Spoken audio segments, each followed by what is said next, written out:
Okay, so welcome back again to the Zoom room for another Art of Letting Go live session. So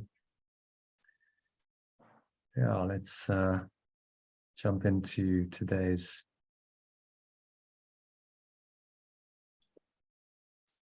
email. There's a quote, a bit of teaching, and that'll lead us nicely into our lesson. I think we'll do the introductory section on what is the world as well.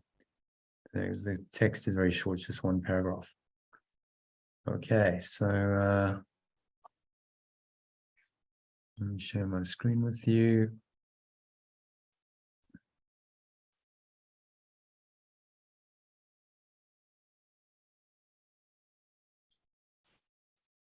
And read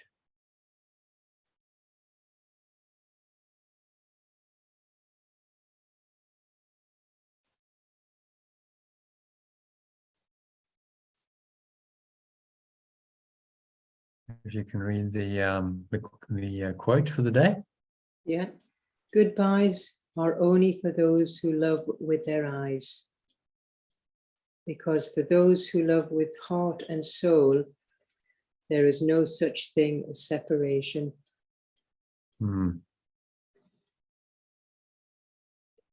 Yeah, very, very pertinent actually for me, because so I'll tell you, my dad's been diagnosed with cancer. You did, yes. So, sometime in the next few months, I'm going to probably have to go and say goodbye to him. So, okay, yeah, he's 86, going on 87 next year. It's probably not likely that he'll survive, and I'm not sure there's any point in putting him through, chemotherapy hell for maybe another year or two of life. I mean, he's coming to the end of life stage. So, but goodbyes are only for those who love with their eyes. Very profound from Rumi. Because for those who love with heart and soul, there is no such thing as separation. Because no one is physical. Right? He's not my dad, and no one else is really a body. So you can't ever really be separated from them in truth, because they are your true awareness. They are the same as your most innermost awareness of yourself. And so they're there. They reside in your own awareness, always. That's the enlightened perspective, which means you cannot lose. When Ramana was dying, he also got cancer, funny enough. Ramana Maharshi was an enlightened Indian sage, and his disciples were sad because they were still attached to him and his form. And he just said, have you learned nothing from all my teachings, all these years of teaching you? I'm not a body, so I'm not really going anywhere. I'm actually still going to be there. I'm just not physical, but I never was physical to start with. So it's only our own misperception and our own attachment to the body and the body identity that create the suffering. Because there is no such thing as separation on the mind level. So this quote by Rumi, is one of the greatest spiritual poets of all time, will help you transcend all sorrow at the seeming partings and losses that are an inevitable part of life in this world. By realizing the truth that there is no separation, and you're still the same pure, formless awareness of perfect love you have always been. So you can't really lose anything. Right? Irrespective of what happens on a body level, your own body, other people's bodies, the fundamental awareness, we call it pure formless awareness of perfect love, remains unchanged and unchangeable. So if that's the case, if that's true, then you can't really lose anything, because everything else that you seem to lose is merely illusory. It was never true. It was never real to start with. So how can you lose what's not real? This is the Course's logic. Which of course the ego will say is insane, but then the ego's only other alternatives to say, well, I'm insane, which is not what it wants to do. So this realization is a process that often begins with a period in which the spiritual seeker seems to lose many of the things that he or she valued before, as Yeshua explains in this passage from section 4A of the Manual for Teachers, the development of trust, which we've read before. So perhaps just read that that passage. Can you read it? You want me to make it a bit bigger? No, that's fine. Okay. First, they must go through what might be called a period of undoing. This need not be painful, but it usually is so experienced. It seems as if things are being taken away, and it is rarely understood initially that their lack of value is merely being recognized. How can lack of value be perceived unless the perceiver is in a position where he must see things in a different light? He is not yet at a point at which he can make the shift entirely, eternally, and so the plan will sometimes call for changes in what seem to be external circumstances. These changes are always helpful.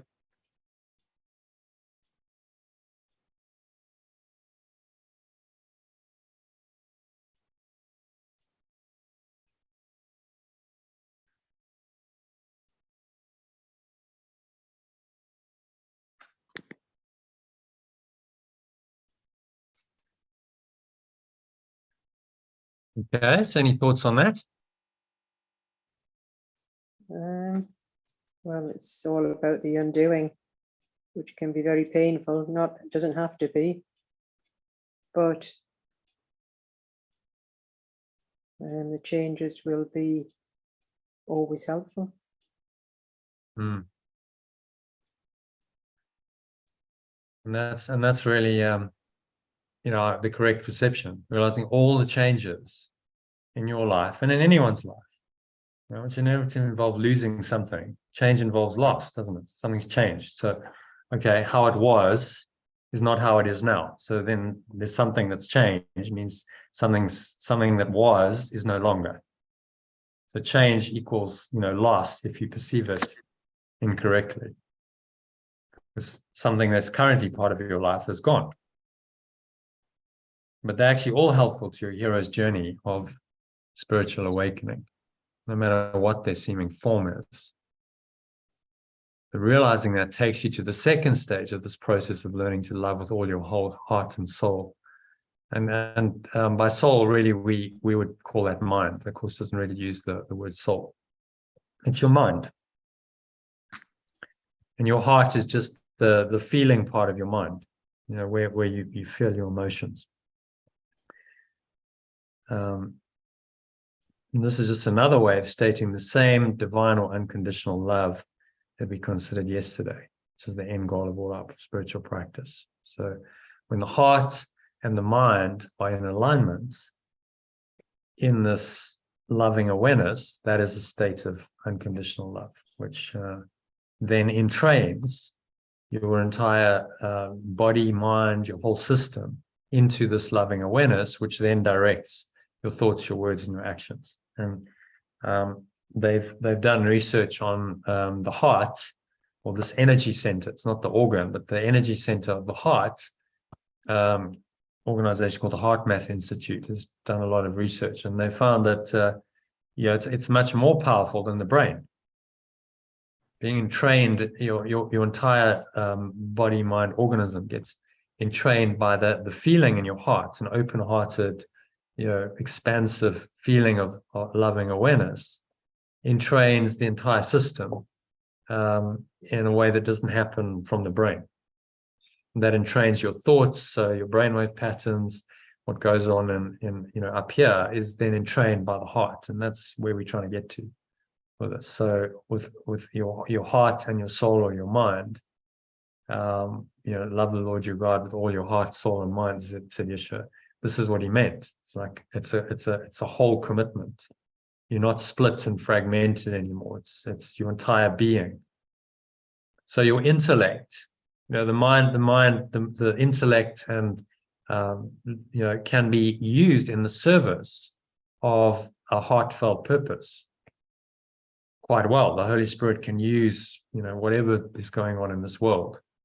I've got business ventures going on, as you know, and stuff, and I'm having to use my intellect and my brain, and it's, the intellectual part of my mind to manage this, but it's entrained into the heart, so it has a different quality to what it would have. It was just like, well, I'm just using my intellect to try and make money and achieve egoic goals, you see.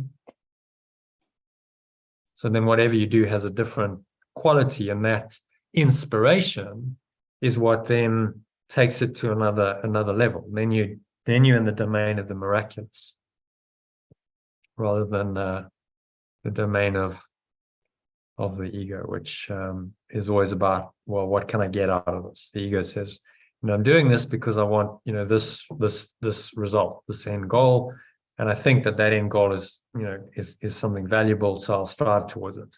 That's egoic motivation, but it lacks the quality of inspiration because it's missing the heart element. Like, well, why? And that comes down to why. Why am I doing this? Am I doing this for love, or am I doing it for my own, selfish interests, what I perceive to be my personal interests? And that's what we have to be honest about. Really question it and go, okay, yeah, why am I doing it?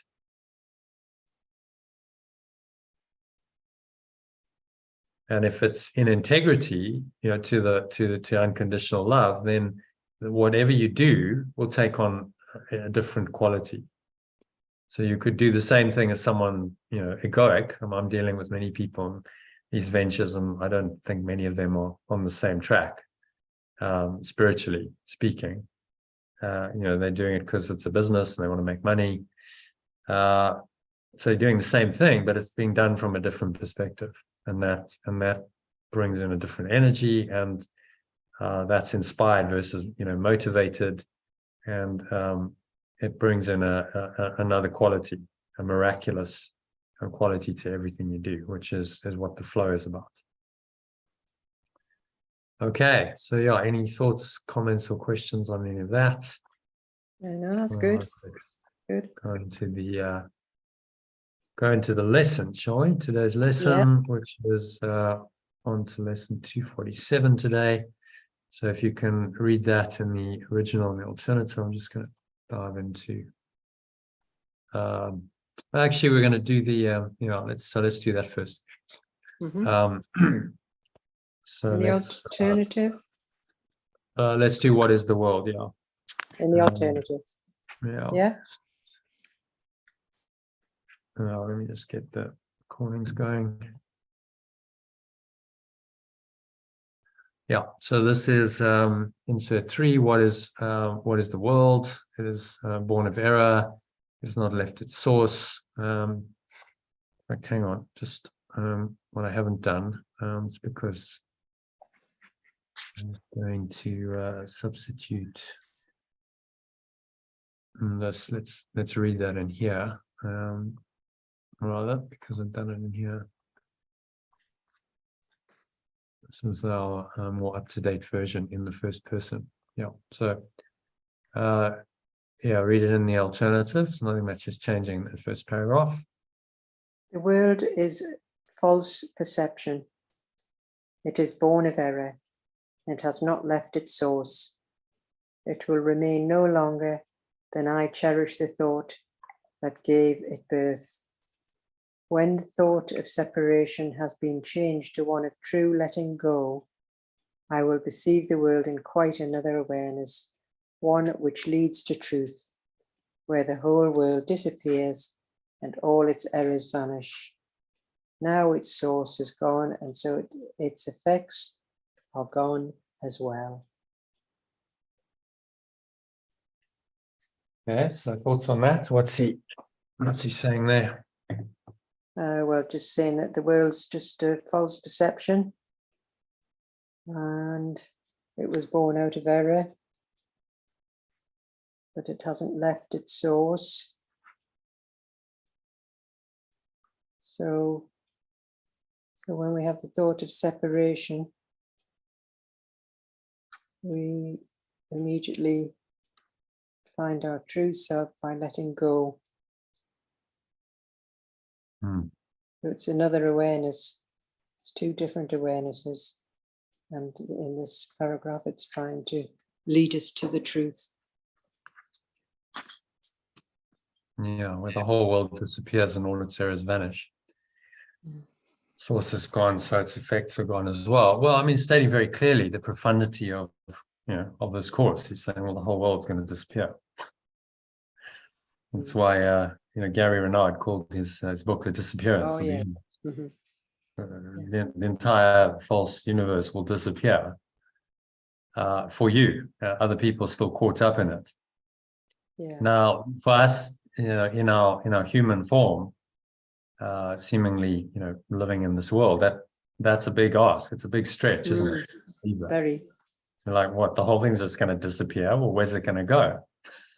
Yeah, you can't visualize. What are we just in? Well, it's not going to be there anymore because you're going to be in pure formless awareness, and this simply won't exist for you anymore. So you just, you leave the delusion. If you're just in a mind created delusion, and you leave that, then that you'll be in this true reality we call pure formless awareness, and none of this will exist for you. However, for that to happen wholly and completely, everyone has to awaken. So this is why Yeshua. So he's attained his enlightenment. He's the Christ. He realizes none of this is real, but yet still he addresses us in the illusion through this course, because he realizes that every mind has to awaken as he's done in order for the dream to disappear. As long as minds still believe in it and they keep dreaming, the dream continues. So his at-one-ment will only happen, perfect at-one-ment will only happen when every mind has returned. When every mind has returned to the source and is fully aware of the source, then the ego would have disappeared and there would be nothing left to project out the world. The world is just a projection of the ego mind. If the ego mind is no longer, then the effect of it, which is the world and this universe, would be no longer, would it? That's what he's saying. The whole world disappears and all its errors vanish because they've been corrected at their root, which is in the mind, which is just the egoic belief system in the mind that I'm a separate self. Now its source is gone, being the ego, and so its effects are gone as well. Let me look at bring up, where are we? One, that, let's get sent into hell. What he's saying is you want to go to the top of this ladder of separation that led us down into hell, which is an helpless, innovative little life, and just undo this whole belief system, this idea of separation, the ego, consciousness, belief in separation, Satan, universal mind, or whatever you want, that believes in separation. That whole idea and the thought system that comes from it must be undone in the mind, which then will undo all of its consequences. So the guilt, the fear, the attack thoughts, and this whole big bang projection of guilt and fear outwards to miscreate the physical universe must be undone.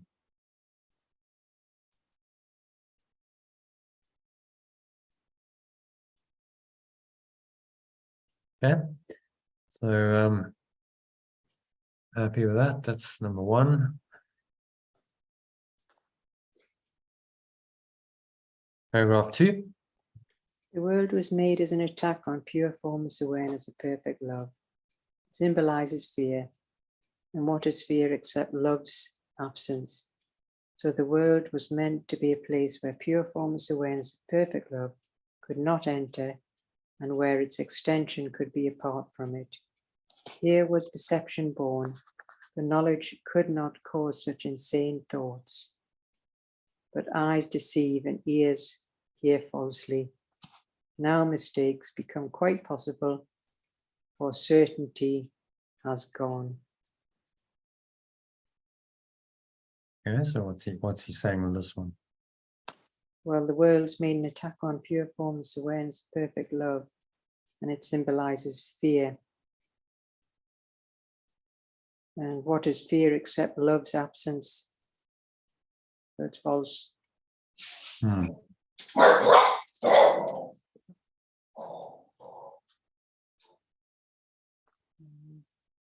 And he's telling us straight. I mean, what I love about these teachings is he's so clear. The world is meant to be a place where pure formless awareness of perfect love could not enter. Well, yeah, that makes sense. That's why you don't expect, most people have no idea what pure formless awareness of perfect love is. Because it was designed with that in mind, that this could never enter, you would never be aware of it. And you get caught up in this world of perception instead. Knowledge could not cause such insane thoughts, but eyes deceive and ears hear falsely. Now mistakes become quite possible, for certainty is gone.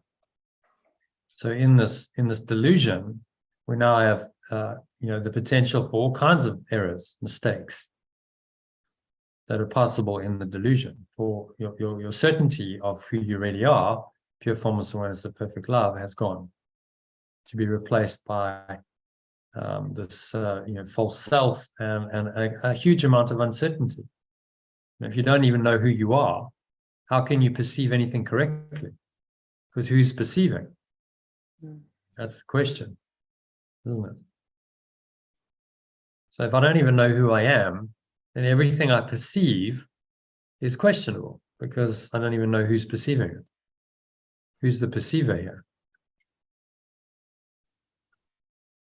And that's why it's all, the world of perception is false, because it's a false self perceiving its false projection and making it real through the mechanism of perception. He says knowledge could not cause such insane thoughts. Knowledge just is. It knows what it is. It knows who you are perfectly, wholly, and completely. Your eyes deceive and your ears hear falsely. So they try and trick you into believing that this illusion that the ego has created is real. And the mistakes that you perceive in happening in the illusion are real as well. Okay, so any other thoughts on that? No, that's good. It's good. All right, so moving to number 3 then. The mechanisms of illusion have been born instead, and now they try to find what has been given them to seek. Their aim is to fulfill the purpose which the world was made to witness and make real. They perceive in its illusions a solid foundation where truth, upheld apart from lies, exists. Yet everything that they report is merely illusion that is kept apart from truth.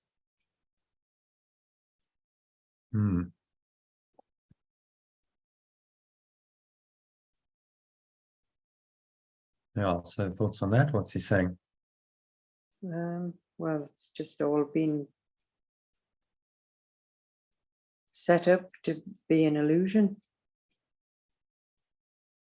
And now we're trying to find what has been given them to seek. So it's all just been a ploy, if that's the right word, or a purpose to fulfill the world was made to witness and made to make it real. That was the aim. So, but the truth has been withheld through all these perceived illusions. Yeah, what has been given them to seek. So it's a setup. What he's saying here is the whole thing is a setup for you to perceive what the ego wants you to perceive. So you projected it out on one level of your mind, you set up the world, and then you perceive it from the same thought system that projected it, and now you believe that that projection perception mechanism is reality, and you get caught up in it. And that's what we've all done, and that's why we struggle to awaken from it, because it seems to be so real. You look at this diagram, see there the perception projection mechanism. So from a desire to be a separate self, we construct a belief about who we are. There's various thoughts that goes with that, a thought system. There's emotions that characterize those thoughts, and then you have perception, all underpinned by this false desire, false belief, false thought, false emotion. These are the filters which create your perception. Your perception comes from how you perceive the external stimuli of the world. So you get very sensory inputs coming in. Your eyes and your ears and your other senses perceive certain things. They bring in this sensory data, shall we call it. And then the perception actually happens in your mind because you interpret it according to the filter that you have. So you've got the ego's filter of the desire to be a separate self, the belief, therefore, that you are separate and that you're unworthy, because that's always the belief that goes hand in hand with separation. You're unworthy of love, so you're unworthy of really achieving anything or having anything of worth. And then that thought system means, well, now I believe that I deserve what's going to punish me, because I believe I'm unworthy and I deserve to be punished. And then I have all the emotions that go along with that: frustration, anger, resentment, fear, and so on. All of that then becomes the filters through which I perceive everything that's going on here. And what the ego's done is hurled this whole subconscious desire and thoughts, belief and thought system out, and now manifest certain things in your reality. The stimuli, the sensory data, manifested by the same thought system that is now perceiving them and judging them as real. And so it becomes a closed loop. It's a feedback mechanism that perpetuates itself. And we have to break that loop, that closed loop system, by introducing other ideas into the equation to break it, which is exactly what this and other mind training courses do. Start training your mind to break that cycle.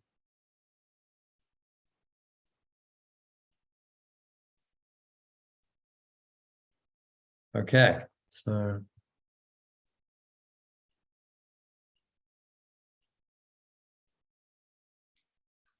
mechanisms of illusion have been born instead. Now they try to find what has been given them to seek. And so the desire to be a separate self, go back to the diagram, the desire to be a separate self and to confirm that you are a separate self then is behind the projections, projects on a level you're not aware of, brings in the sensory data from the world, which you then perceive according to that same desire, which now has additional filters of belief, thought, and emotion that create a perception that makes that projection seemingly real. And you get caught up in the projection perception cycle, believing that it's all real, and it becomes very difficult to escape from that. But it can be done if we're just willing to change our minds about everything. You can't make some of that projection perception mechanism real and say, oh, well, that part's real, but that's not. No, the whole thing is either illusion or the truth. And you must choose.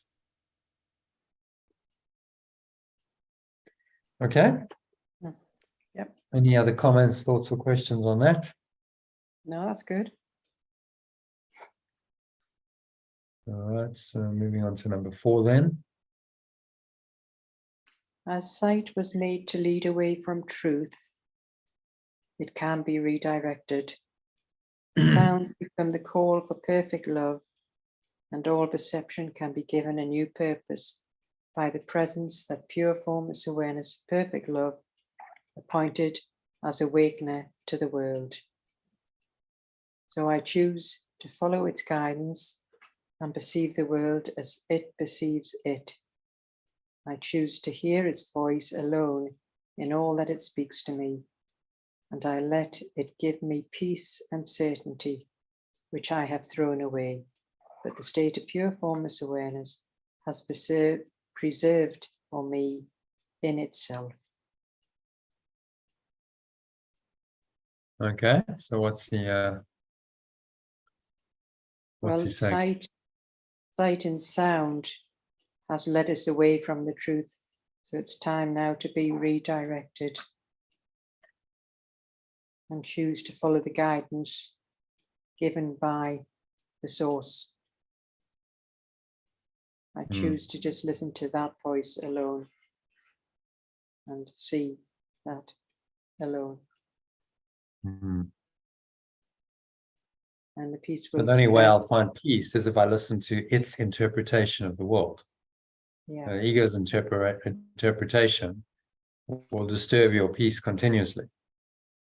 Yeah. You must interpret the sensory data correctly. That's where the rubber meets the road of this course. It's saying your perception then will determine the emotions, the thoughts, the beliefs, the desires. So the way to correct all of this whole construct of the ego, with these false layers of, first of all, starting with a false desire, then belief, then thought, then emotion, is to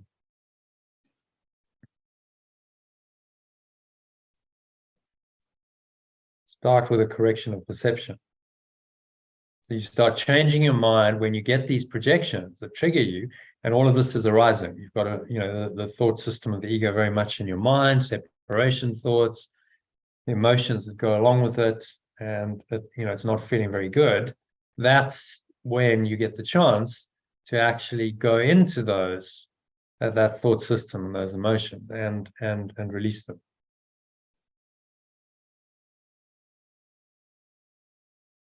And so you correct your mind, and you ultimately change your mind at the fundamental level by changing your perception, which means that the emotion and the thought and the belief must also change. And that's the way that from the top down, you then drill down into your mind and you change these lower levels.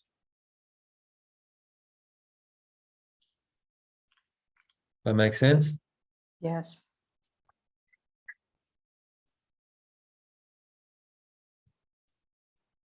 And then, ultimately you change your mind. So the miracle is when you've changed the mind at the fundamental level. You no longer desire to be a separate self.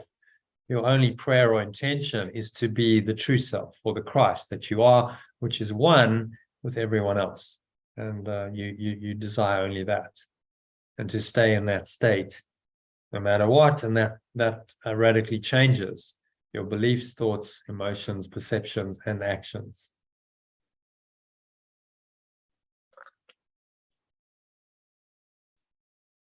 Okay. So any other thoughts? Anything you want to share about number 4? That's fine. It's a reinterpretation of all the sensory data, sensory perceptions. That's what he's talking about. All perception can be given a new purpose. That's the key. It's a new purpose. You're not perceiving it just to reinforce the old unhappy purpose of the ego. It's been to be given a new purpose, which is to awaken from the dream entirely.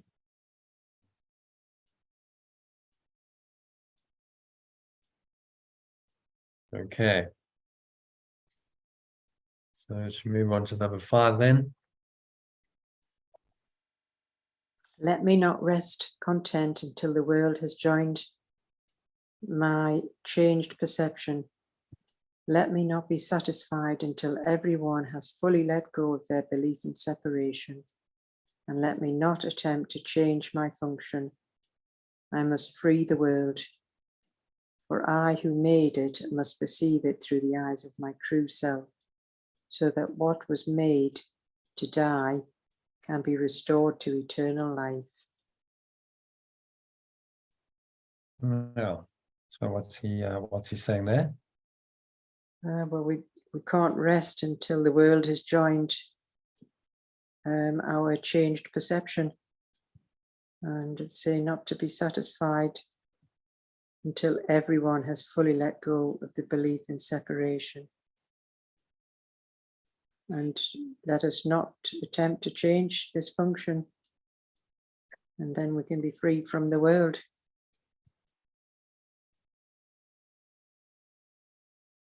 Yeah, this is what, I've translated. We must save the world, I must free the world. Because what does save the world really mean? Yeah.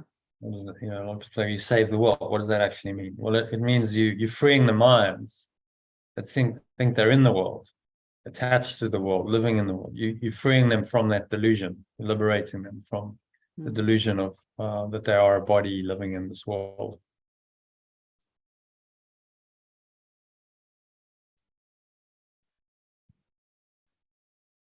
I who made it must perceive it through the eyes of my true self.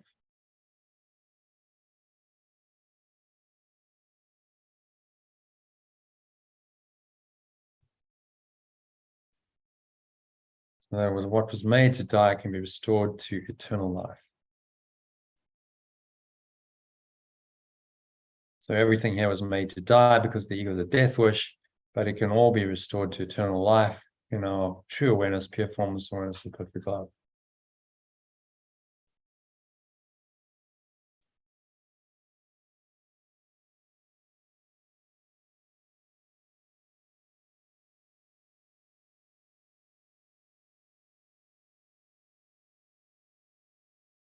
Okay, so any other thoughts on that? No, that's clear. Yeah. This is my only function. Let me not try to change my function. I must free the world. Free the world by freeing it in my mind. That's just my perception. So you can change the world instantly because you change your perception of the world. Well, if the whole world, its reality is a perceptual reality, that's what he's teaching us. The moment I change my perception of it, I change the world, don't I? So that's how you change the world in an instant. I just change my perception. Yeah. Rather than thinking that you're going to be able to change the world in the ego self, which would be impossible. Yeah, I get it. Well, you're trying to change things on the level of form. What the ego is trying to do is always, well, we've got to change this on the external, change this and change this, and then things will be better on the external. And that's the track our whole civilization's gone down. Okay, well, there's a problem, so let's try to find a solution. And we'll try and do it externally. And so we've created, all this stuff, economies and all the stuff we've made, and to try and make our lives here better and easier. But it hasn't really changed fundamentally the game. We're still very much attached to the illusion, perhaps more so than our ancestors were thousands of years ago when they didn't have all this stuff. It was very addictive. I mean, look at the society we've created. There's all this stuff that goes on that distracts us, that demands our time and our attention. We've now got devices everywhere. Screens everywhere with flashing images, with sounds and lights, and it's all designed to pull our attention, isn't it? You watch the TV, it's very addictive. Just like pulls you into that box, doesn't it? Takes your attention and draws it in. And so this is the world that created. But Yeshua's saying you can change your mind about it. You can be one of the ones who does change their mind about it. And you become an example to others who choose to do that as well. Inspire them to do that. So what was made to die, because all of it was made to die, it's based on the thought system of death. Of course, everything's going to die. What was made to die can be restored to eternal life. So the mind, instead of believing in death and attaching to it now can restore itself into its true awareness, which is eternal life.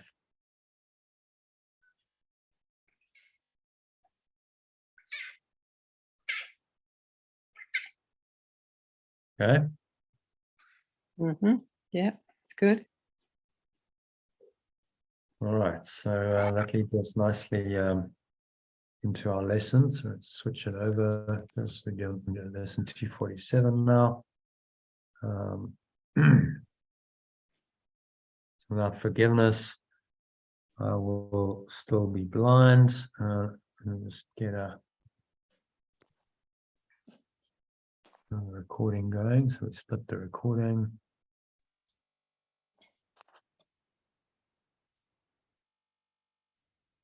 Okay, so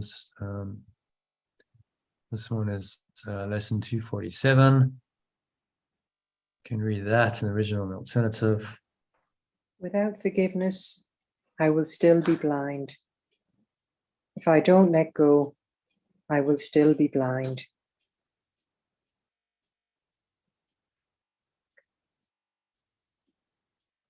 Oh, without forgiveness. So forgiveness is letting go. Without letting go, I will still be blind. So if I don't let go, I will still be blind. That's the simple translation. I will be spiritually blind. I won't be able to really see what's going on. It's like, you know, when you're blind, you're blind. You're not using your eyes. You're blindfolded. You don't really know what's happening, where you're going. The interesting experience of the night actually was exactly speaking to this. It's funny how that happened. So I woke up, it was pitch dark. It was like no light whatsoever. The whole room was and I got out of bed and I was like trying to find my way. I was like, where? Yeah. And I actually couldn't find anything. I was like, you know, as I just got up, I was disoriented. I didn't know where the bathroom was, where the bed was anymore, half asleep. And I started to panic. I was just like, oh my God, like, what am I going to do? I'm like stuck in this darkness. It's pitch dark. I can't see anything. And I'm like groping around in the darkness, trying to find something, like some lights, which eventually I did. I was like, thank God, switch on a light. Okay, now I know where I am. There's the bathroom. Yeah. But it was an interesting experience, a momentary sort of sense of total confusion, lost, and starting to panic. I was like, oh my God, like I'm stuck in this darkness, and you know, how do I ever get out? Because I can't see my way. I don't know which way is up and which way is down anymore. I don't know which, the bed maybe is kind of behind me. And I was sort of half asleep as well. You know that stage. But you know, if you think about this world, I think, you know, that's a something of what's going on here. Except, you know, we now and we seem to be, you know, operating and we can see things. But actually, we've got lost in the same way. We got lost in this darkness. We blinded. We don't know anything. We're groping around in the darkness, trying to find some kind of light in the darkness. You know, this is what the ego tells us, and actually we need to get out of the darkness and go into the light. Yeah. You know, as soon as you switch on the light, you see everything differently. You know, it changes, and so that's symbolically, that's correct perception. You know, the light of your true awareness shines into the world. You perceive it correctly as a first stage in your awakening. Eventually, it's all going to disappear, but you must change the perception of it first, which is why the focus of this course is, you know, perception, changing one's perception.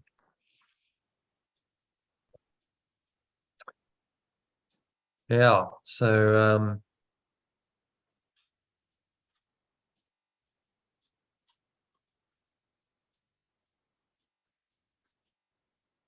let's read the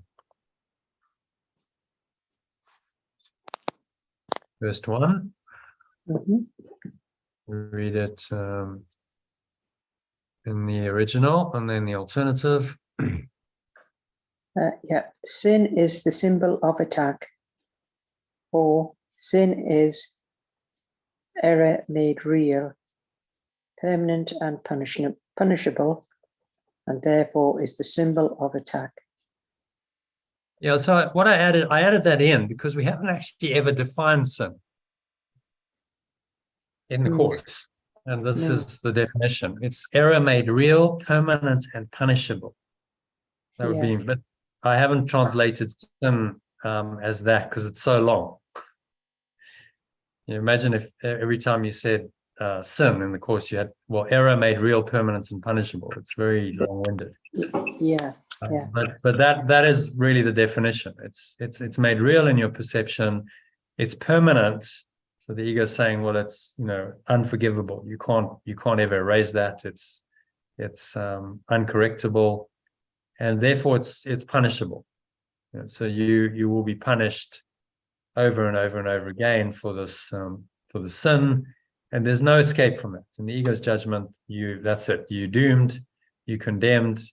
You will suffer for this forever, eternally, and you ultimately will pay be punished by dying.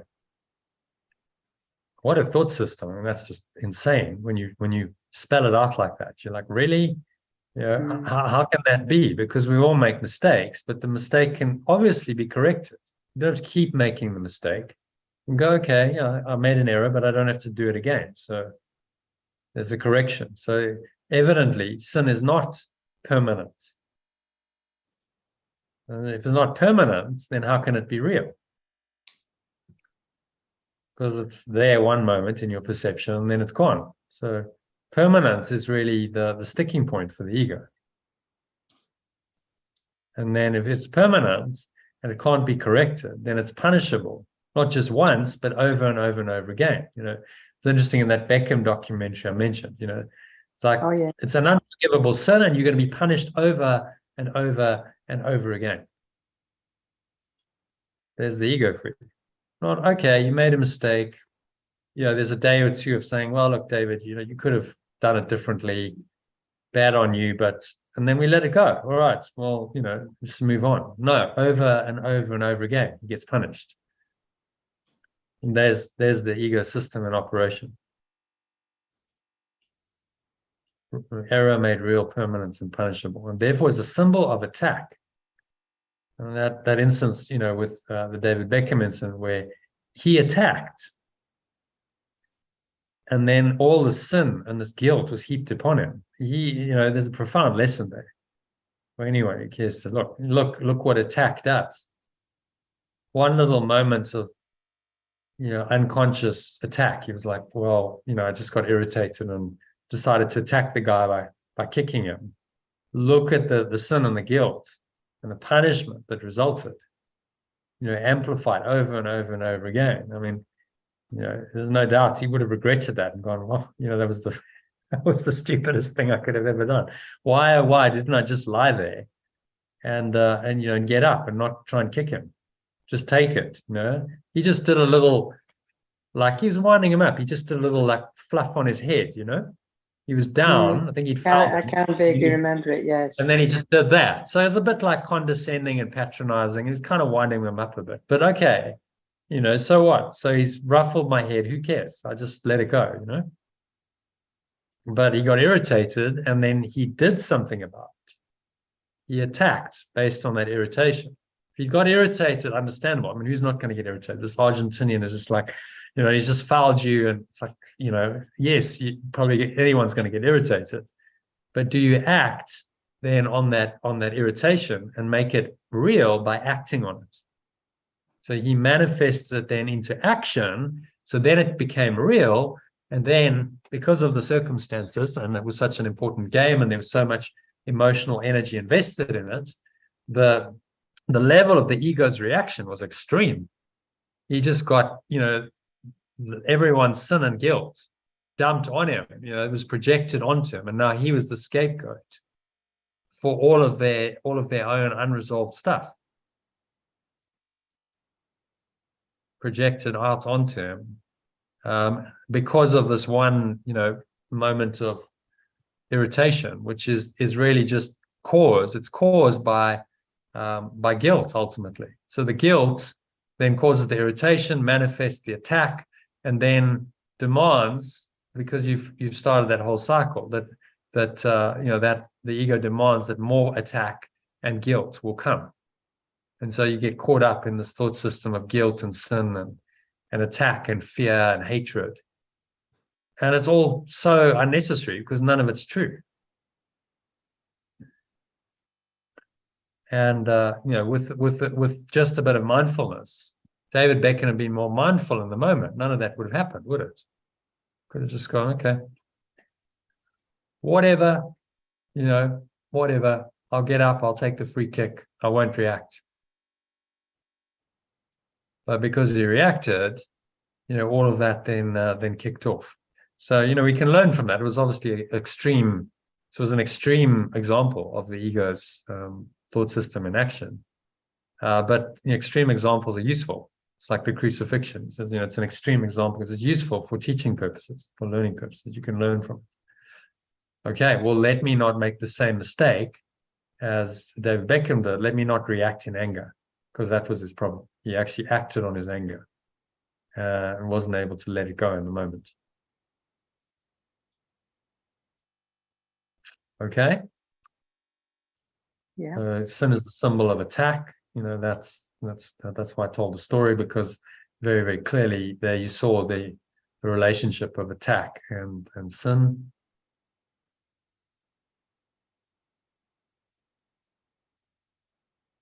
Okay, number 2.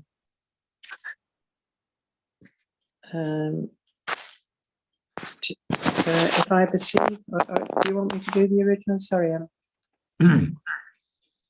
where am I? Yeah, do the original. It just gives me time to edit and yeah. Behold it anywhere, and I will suffer. If I perceive it anywhere, I will suffer. For forgiveness is the only means whereby Christ's vision comes to me. Therefore, letting go of my belief in sin is the only means by which my true self's vision comes to me. And that's what he means by forgiveness. Forgiveness is the only means. So I have to let go of my belief in sin, error made real, permanent, and punishable. And it's really the crux of this whole course. If you believe that error is real and it's permanent and it's punishable, there's no way you can let that go, can you? Mm-hmm. So you have to question that and say, well, no, any error can be corrected. And I can demonstrate that to myself so easily. Yeah, I can make a mistake and then I can change it. And I'm not bound by that error. I can change the way I do things. And just because I made it once doesn't mean I have to make it over and over and over again. That's in fact the basis of all learning. Whenever you start something, you make mistakes, and then you go, okay, well, no, I'm not going to do that again. So you correct it. So it's kind of self-evident that nothing is permanent and punishable, therefore. But the ego has told us this lie that it is, and tries to convince us that it's true.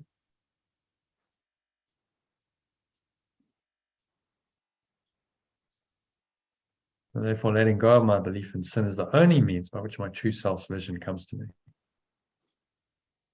I have to let go of that belief in sin. If I still believe in sin, I will still feel like it's justified to condemn and attack others. And the thought system of sin, guilt, fear, and attack is confirmed as real in my mind and in the other person's mind. Unless they are able to let it go, of course, which is their opportunity. If you're anyone's manifesting the ego strongly, then there's an opportunity for also a conversely, big letting go. When you look at someone like David Beckham, you can kind of see he's been through that. I think there's a wisdom that maybe he wouldn't have had if he hadn't been through that experience.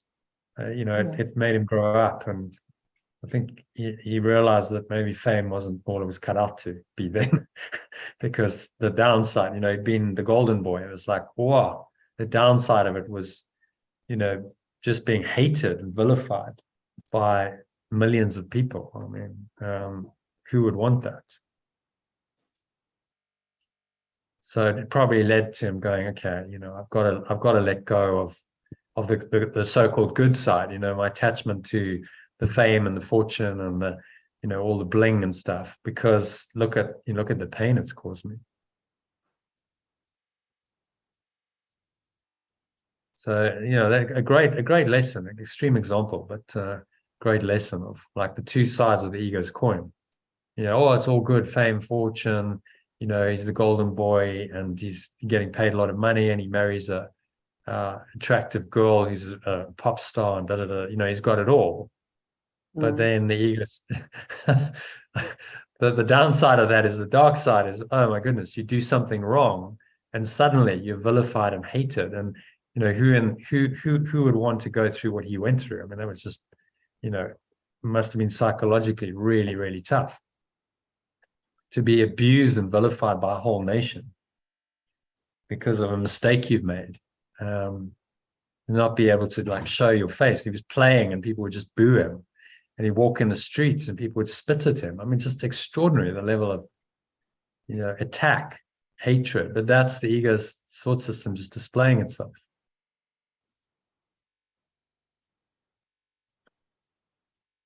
Okay, so number 4. Let me accept what His sight shows me as the simple truth, and I am healed completely.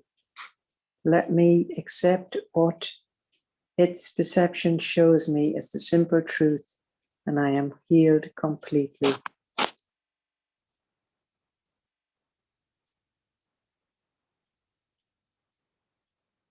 Yeah. Let me just accept this changed perception. This vision, my true self's vision, which is just a change of mind. It's a change of perception. And I'll be healed completely because I no longer believe in the ego or its interpretation of anything.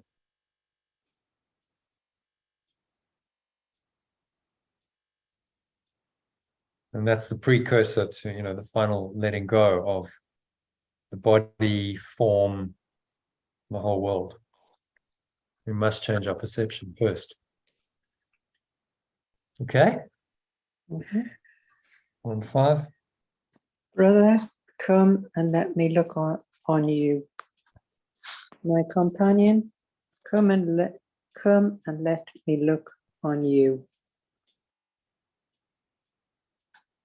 Your loveliness reflects my own, and the same. Your sinlessness is mine. Your innocence is mine.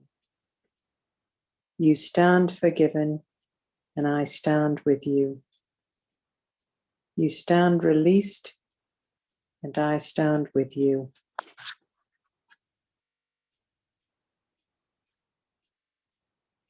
Yeah. Lovely ideas. Yeah.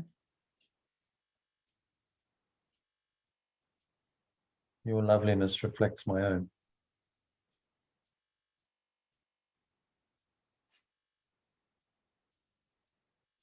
So if I see it in another, I see it in myself. Because when I see it or perceive it, I'm experiencing it. And we feel better, we feel lighter, we feel freer.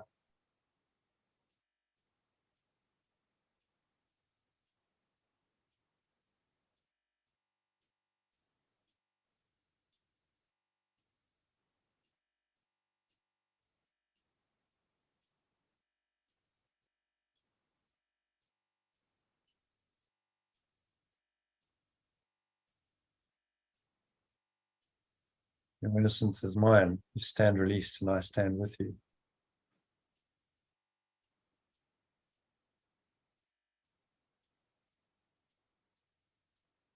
Okay, and then just the prayer. Yeah. This is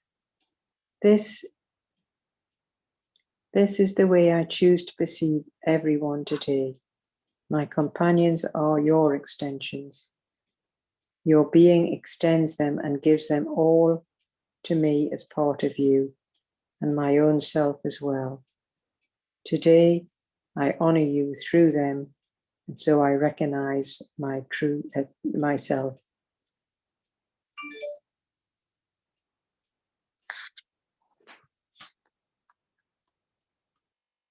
So what's he saying in that short prayer? Well, our companions are us, they're our extensions, and so we perceive everyone today and thereafter as part of us, and we honor through them, and so we recognize our true self.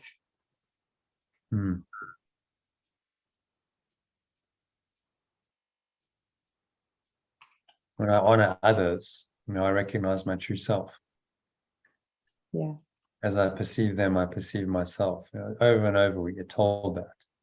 Saying, so the way to God is by changing your perception of your brothers.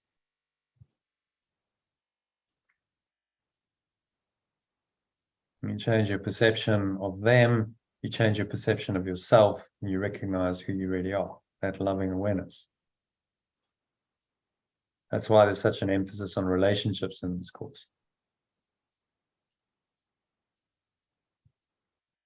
Because it's the primary way that we learn who we are. Ultimately, relationships aren't real because there's only one awareness. But a holy relationship symbolizes that one awareness, loving awareness. Helps us to stay rooted in that awareness, to learn that awareness. And so that's the purpose of all relationships in this world is to bring about that awareness.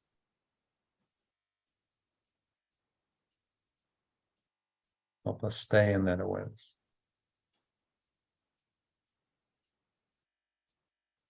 So as I honor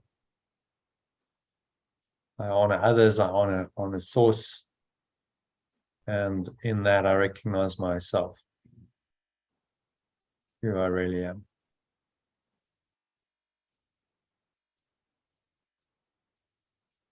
Very simple, really, very straightforward, but nevertheless profound. Okay. Any other thoughts on that? Any other thoughts on that lesson? Yeah, no, it's very clear. Yeah. You can give an overall summary. What's the key message of this? Well, we are all one, companions. So if you see attacking them or whatever, then you'll see it in yourself.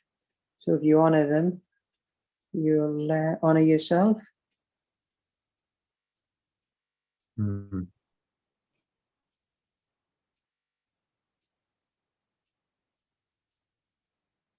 As you perceive others, you'll perceive yourself. And if I don't let go of my misperceptions, I will still be blind. Letting go leads to spiritual vision and to awakening. Yeah. She's told us many times before, but it's another version of it. If I don't let go, I will still be blind. So you're groping about in the darkness, like I described. You're trying to make sense of the situation. You haven't let go. It feels, disturbing to your peace. It's confusing. You're lost in the darkness of your own thoughts. You're blind. In other words, spiritually blind. As soon as you let go, clarity comes in. Stuff starts to work when you let go. And that seems to be a universal experience, that everyone has found that. When you genuinely let go, then things start to flow better, things start to work better. And it's not about figuring it out with your mind, it's about letting go of your misperceptions of everything.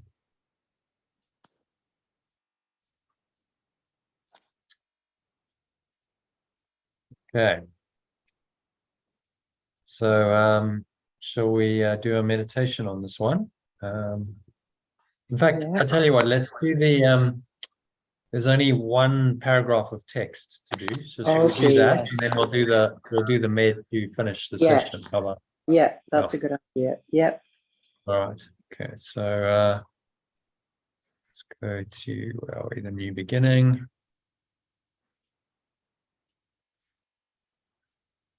Very short introduction. So start a new recording quickly.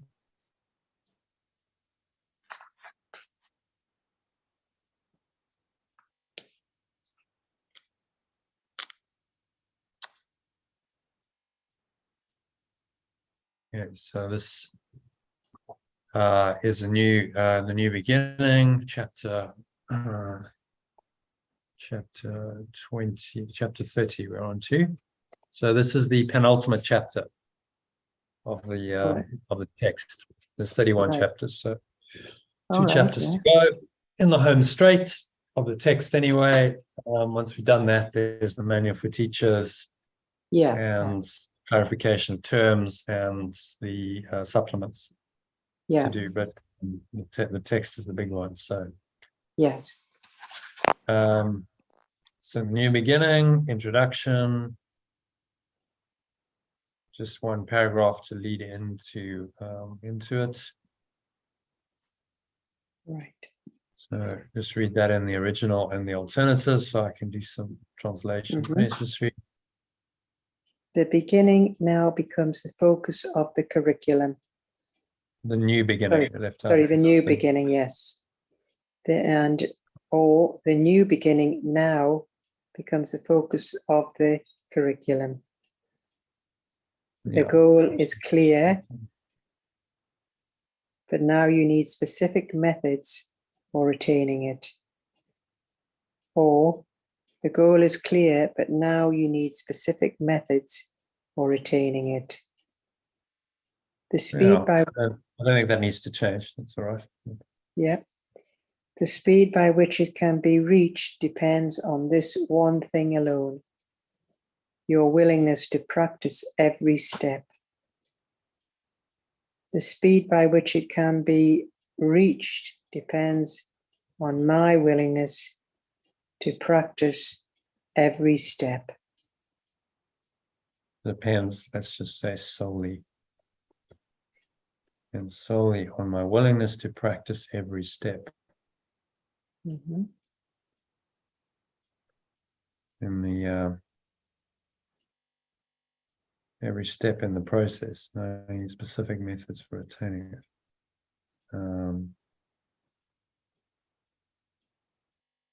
Every step.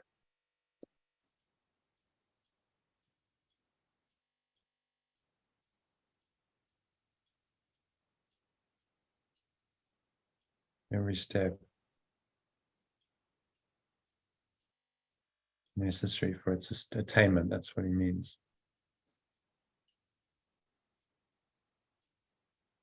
Talking about the goal.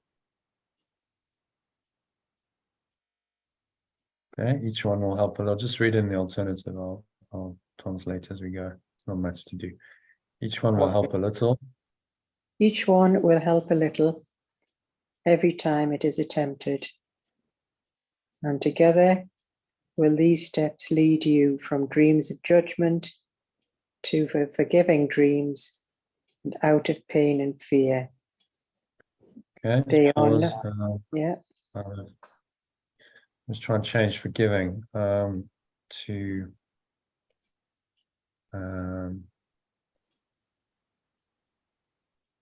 forgiving dreams to dreams of letting go.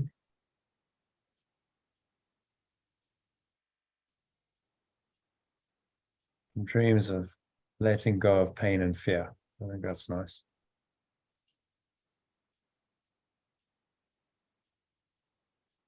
Yeah. Yeah. They are not new to me, but they are more ideas than rules of thought to me as yet. So now I need to practice them a while.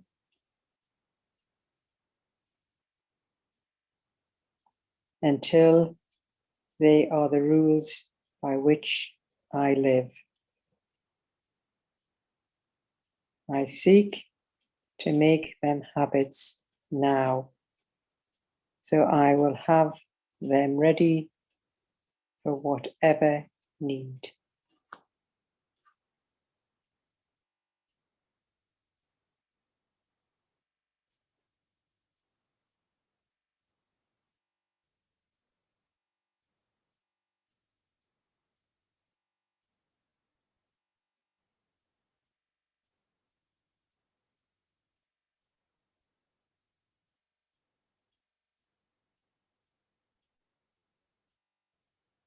I have them available no matter what seems to happen.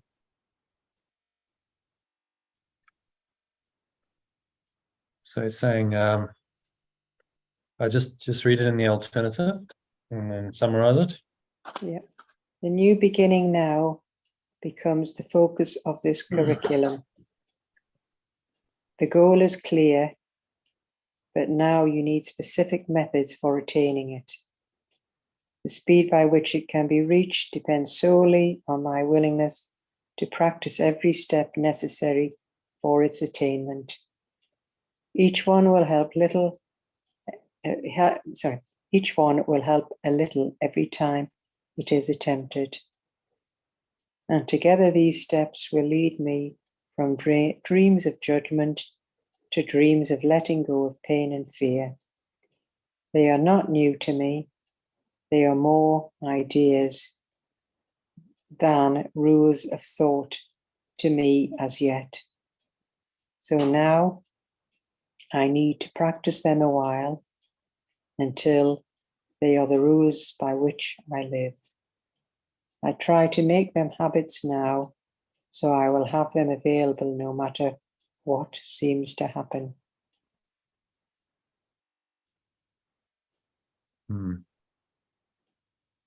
Let's clarify these.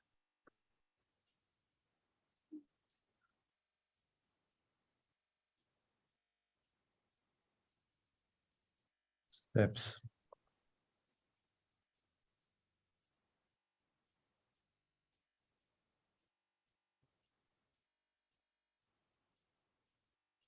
The methods and steps are not new to me, but they're more ideas and rules of thought to me as yet.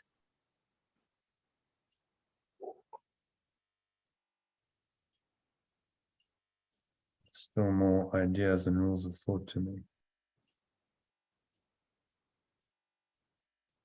Now I need to practice them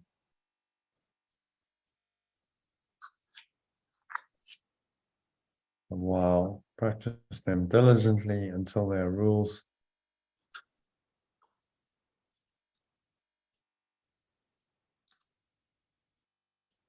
Yeah, so exactly what you're saying, now, intro, you're saying, anyone who's doing this course should do this program for a year or two at least to really entrench that. It's another way of thinking and really understand. And you've got to dive deep, not just at a deeper level, not superficial. Yeah. So that now it becomes a real thought. You're saying, okay, I'm not making exceptions anymore. This is the way I will perceive everything in the world. It's not just a nice to, some people read these ideas and go, okay, well, I'm feeling a bit low. Okay, well, that's not, picks me up a little bit. It's quite inspirational. Carry on.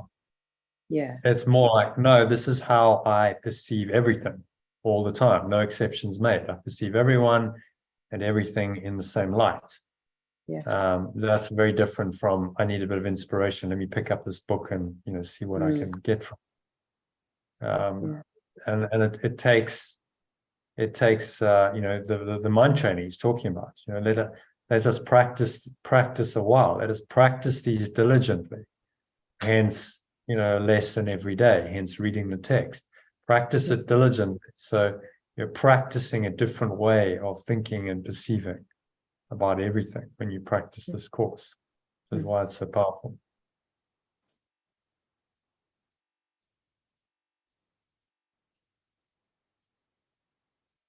So this is just some instruction again. It's an introduction.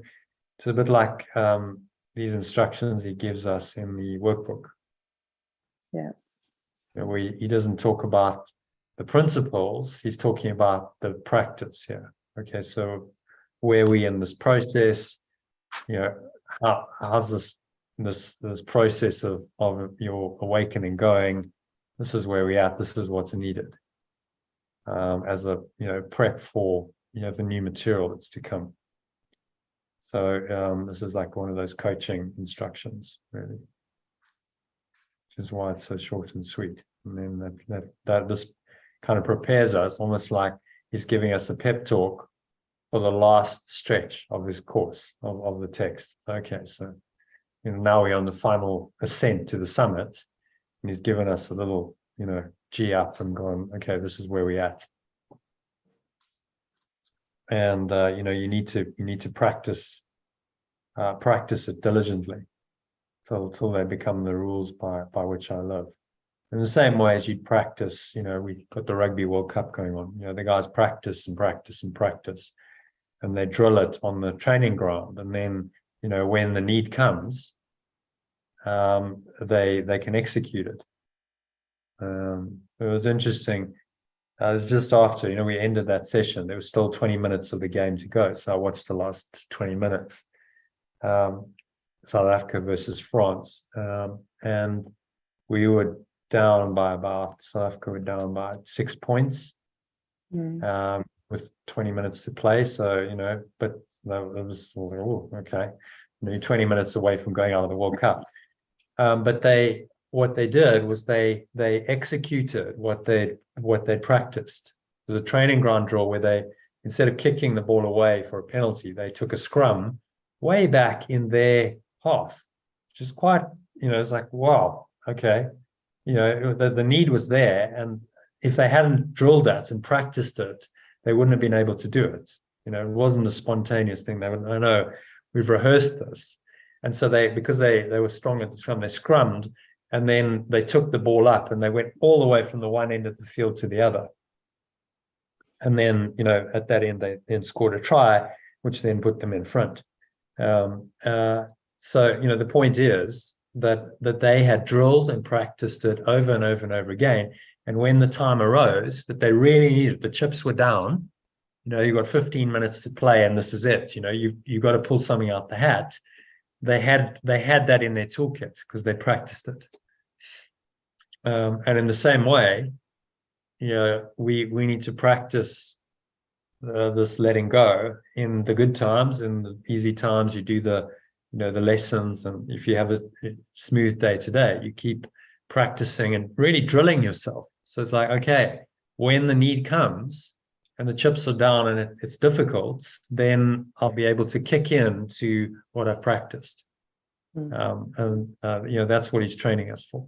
So it's almost like, combat training or training for high level sports. You practice and you practice and you make it difficult and to rehearse it so that when the time comes and you need it, you can go, okay, well, there you go. It's in my toolkit.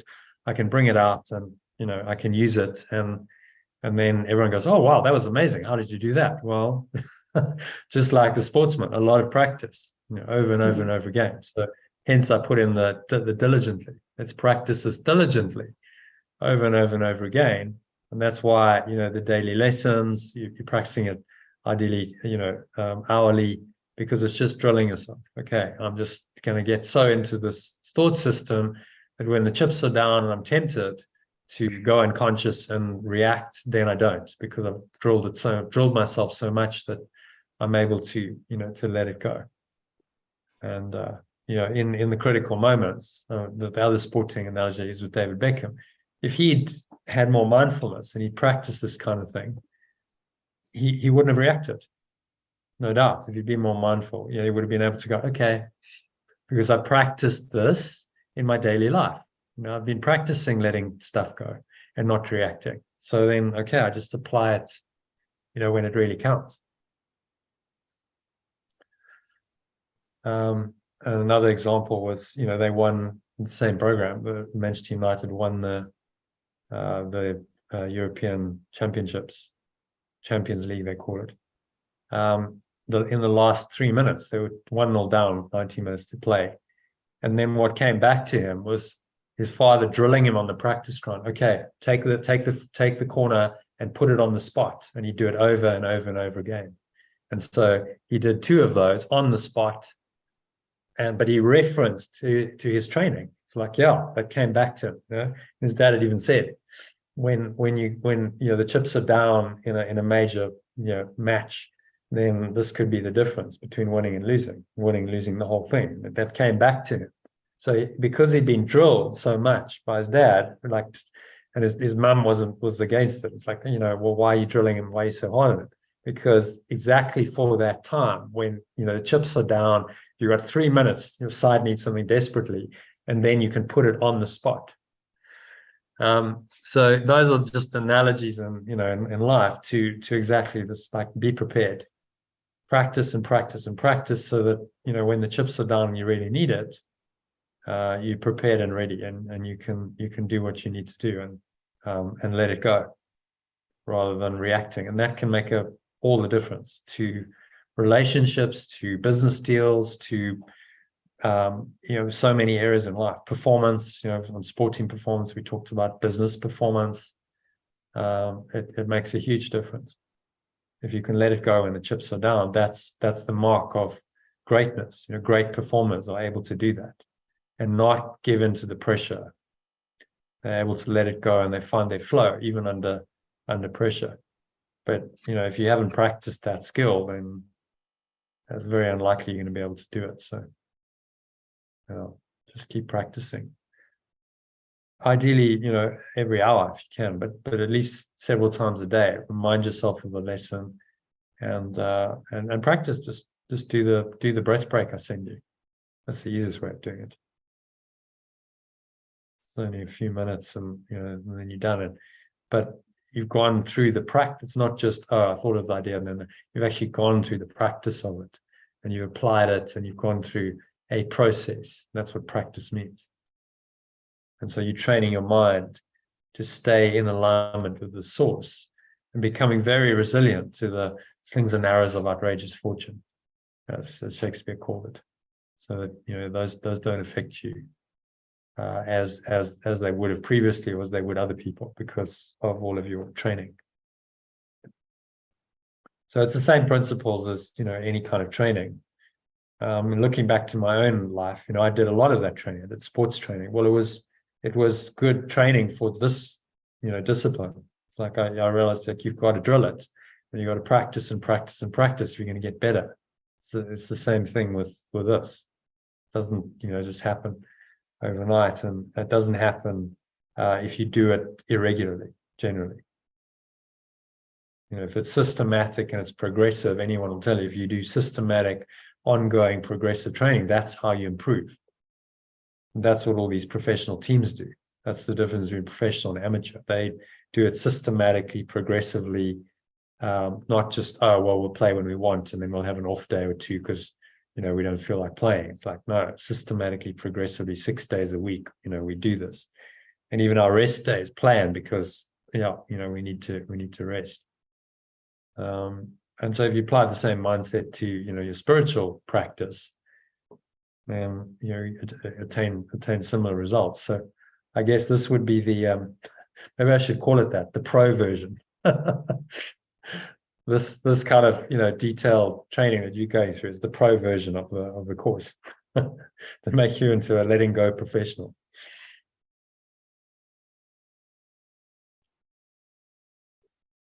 All right.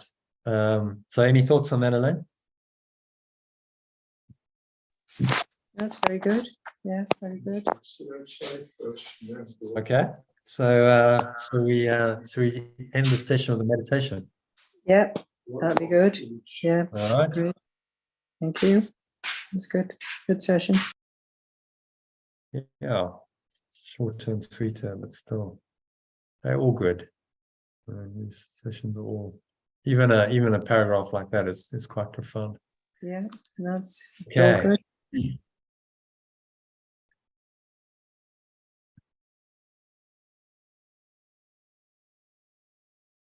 So Just making yourself comfortable. Sitting feet shoulder width apart. Your back straight, cup your hands in your lap.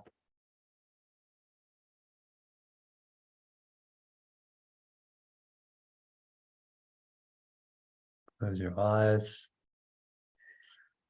And start off by taking a nice deep breath in through the nose. So breathing in, noticing how the stomach rises and the chest rises. Subtle flow of air in through the nostrils. Clench the sphincter muscle, you lock the energy in, draw it up the spine to your heart center.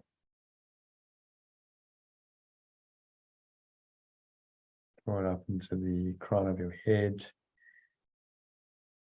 Pausing at the top of the inhale. Smile.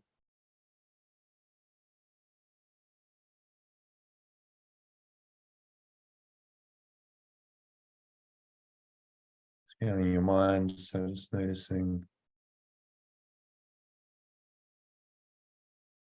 thoughts, emotions, and related body sensations going on, particularly anything that feels negative, limiting, contracted, constricting in any way. And you just blow it out, let it go. Remind yourself, without forgiveness, without letting go, I will still be blind. If I don't let go, I will still be blind. And so you're willing just to let go of those thoughts, those emotions, related body sensations, just drop them into the nothingness they really are. And going, gone. Pull the lower stomach into the spine, expel the last remaining air out. And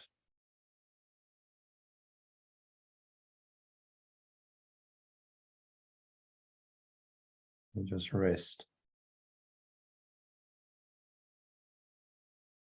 in stillness and peace.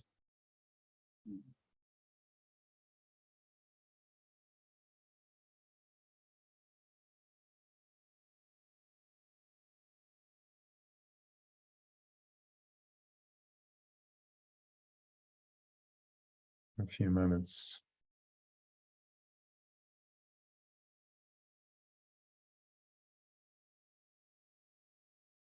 Nothing else to do, nowhere else to go.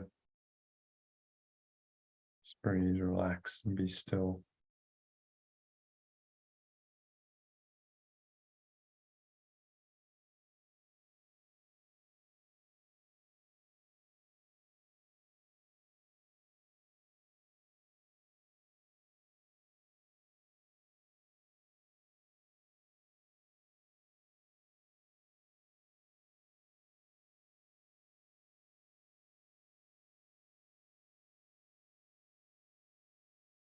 So now listen to these words. Breathe in again.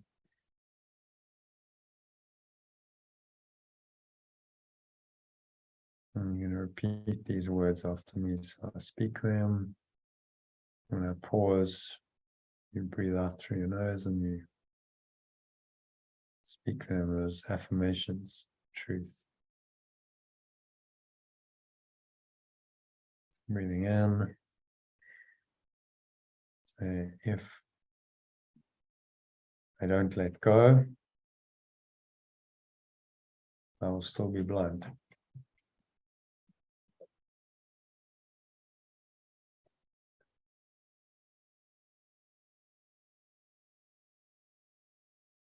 Breathing in again. Full deep inhale breath. The sin is a symbol of attack. Is error made real, permanent, and punishable, and therefore is the symbol of attack. It's So repeat that. Sin is error made real, permanent, and punishable, and therefore is the symbol of attack. Breathing in again.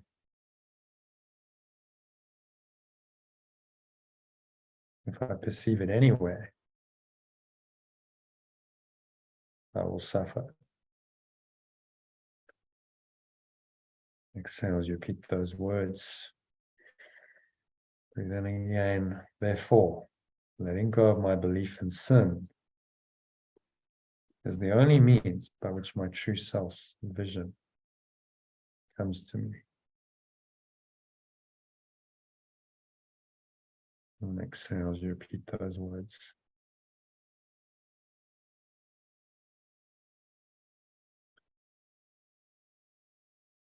Breathe in again. Let me accept what its perception shows me as the simple truth, and I am healed completely. And then exhale, repeat those words. Let me accept what its perception shows me as the simple truth, and I am healed completely. Breathing in again.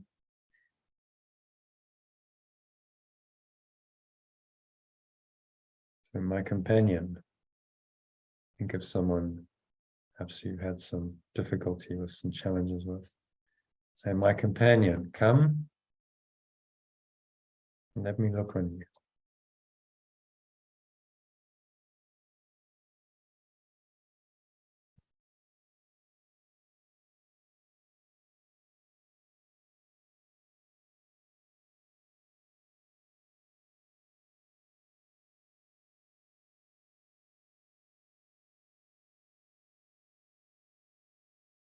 Let me perceive you correctly.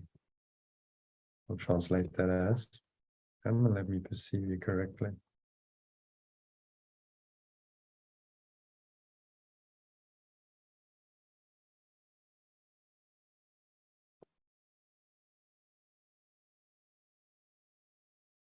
Breathe in again. Your loveliness reflects my own.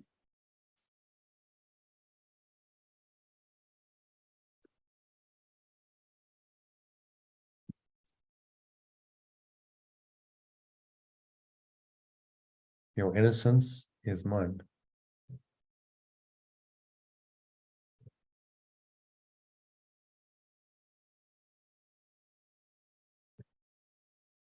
You stand released, and I stand with you.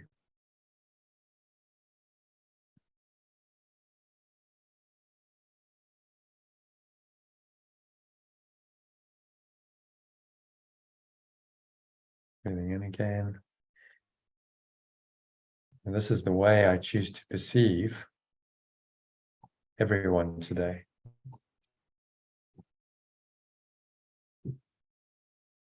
My companions are your extensions.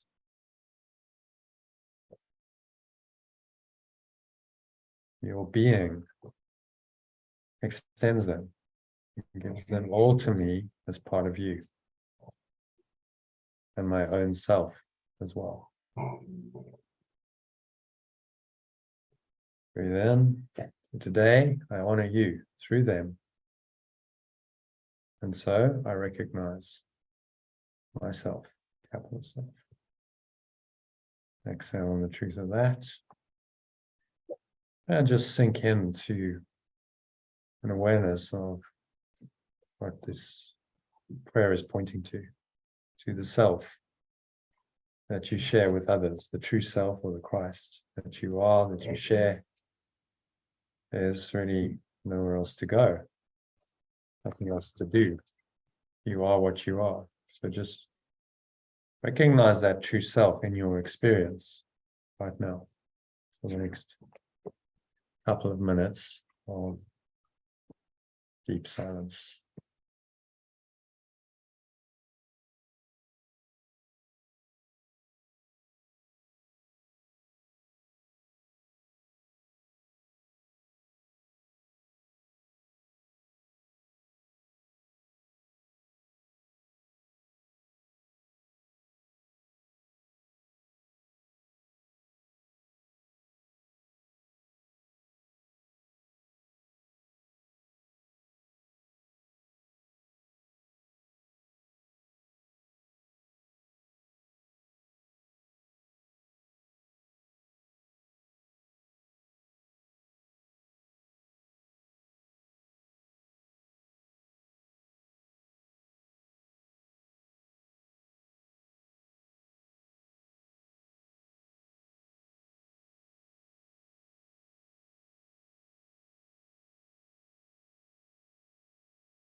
So just gently coming back from this deep connected state into an awareness of your body and the breath,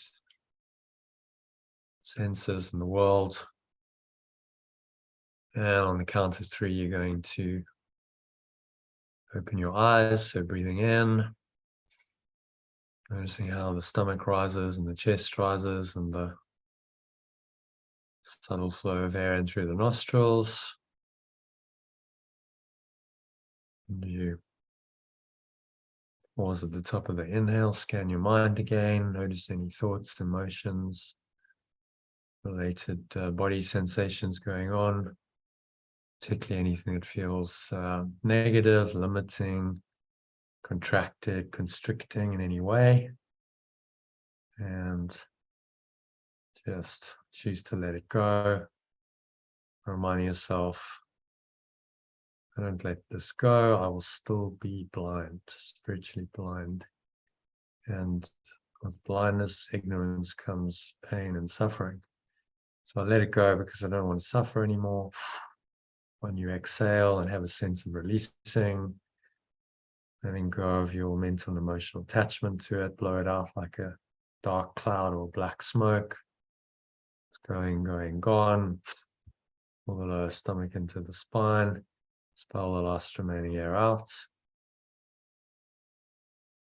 And just rest in this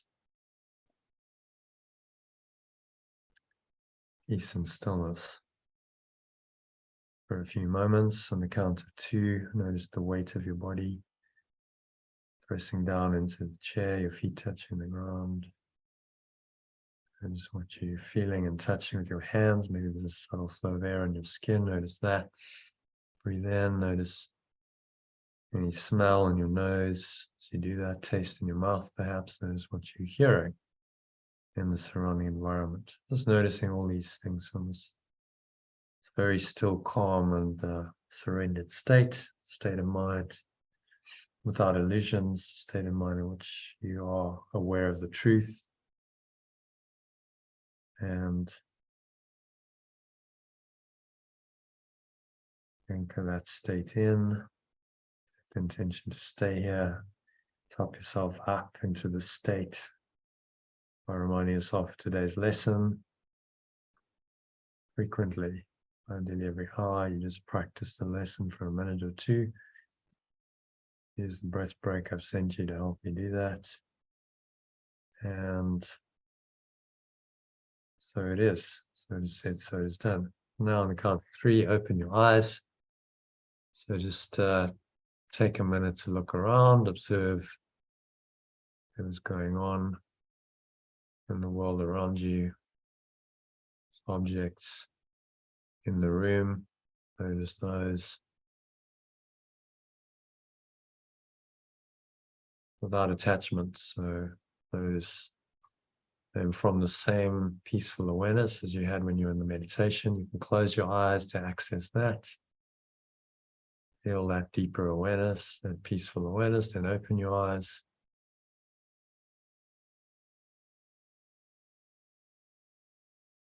And then look at another object, anyone. Don't select anything or avoid anything. Notice that same awareness is there, whether your eyes are open or closed, that you can do. And just do that for another few objects, just for a few seconds at a time. Close your eyes, open your eyes, notice the identical awareness, the same awareness, whether irrespective of whatever you're looking at, whether your eyes are open or closed. And this trains your mind that this awareness is always there. As lesson 30 of the workbook of the course says, God goes with me wherever I go, because God is in my mind. So this awareness, pure formless awareness, we call it perfect love, or God is with me wherever I go, because it's in my mind. And you're starting to practice that with these exercises. So that brings us to the end of the meditation and the session. So thank you, Elaine, for joining, and we'll see you tomorrow. Yeah, Have a thank you. flowing afternoon and evening. And you too. Yeah. See you tomorrow. Namaste. Namaste. Yeah. We'll do a should we do an evening one tomorrow? Yep. Yeah, that's good. Yeah. Okay. See you tomorrow at 6 then. See you at 6 tomorrow. Okay. Okay. Namaste. Bye. Bye. Namaste. Bye for now. So that's a wrap for the session. Anyone who's watching, if you'd like to join us in these live sessions, there's a link below. If you're watching this on YouTube, you can join us for a masterclass soon. Just to follow that link and join us. And you can also get the inspirational quote and the message that I sent.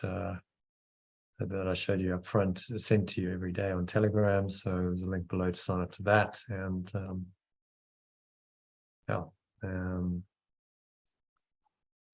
subscribe to the channel as well if you haven't yet. So hope to catch you on the inside soon. Thanks for watching. And namaste, which means the